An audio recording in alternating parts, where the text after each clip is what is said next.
I want to read to you a passage from Isaiah where God challenged his people to show yourselves men.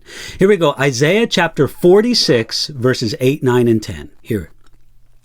Remember this and show yourselves men. Recall to mind, O you transgressors. Remember the former things of old, for I am God and there is no other. I am God and there is none like me, declaring the end from the beginning and from ancient times that are not yet done, saying, my counsel shall stand and I will do my pleasure. In Isaiah chapter 46, God challenged his people to look at the foolishness and the futility of worshiping idols.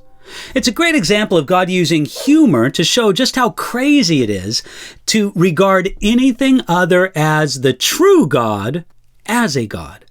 For example, in the first couple verses of Isaiah chapter 46, the prophet pictured God's people going into captivity, a forced relocation, and loaded onto their beasts and carriages are their idols.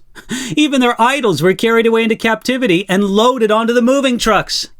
The bottom line is that these false gods could not deliver the oppressed people or even relieve their burden. But these idols have themselves gone into captivity. Then, in the next few verses, God spoke tenderly to his people, reminding them of the way that he had cared for them and would care for them again if they would only turn to him. The false gods represented by silent, dead idols must be carried, but God carries his people, and he carried them from before their birth, and he promised to carry them even beyond. Isaiah chapter 46 verse 4 says, even to gray hairs I will carry you. In light of the greatness of God and the foolishness of worshiping anything else, the prophet spoke to God's people once again, remember this and show yourselves men. We can gain the courage of men when we remember the things God tells us to remember. A lot of the depression and defeat someone experiences in following after God simply comes because we forget. We fail to remember that it is worth spending some time thinking carefully about what God has done for you. It is surprisingly easy to forget those things. Some people find journaling or blogging or making some kind of memorial to God's good works helpful. But what is it that we should remember?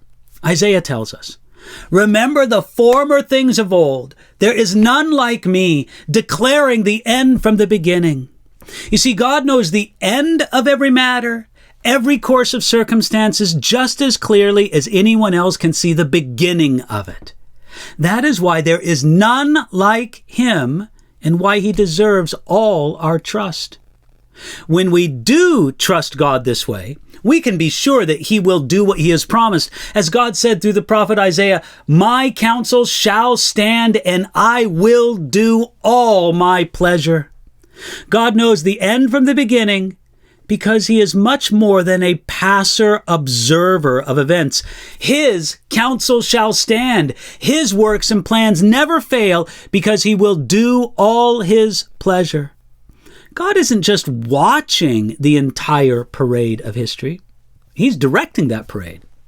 Now, the essential point is that God's people must remember this about the Lord, that he knows the end from the beginning and that he is in control over all things. When we remember this, we will do what Isaiah told us to do.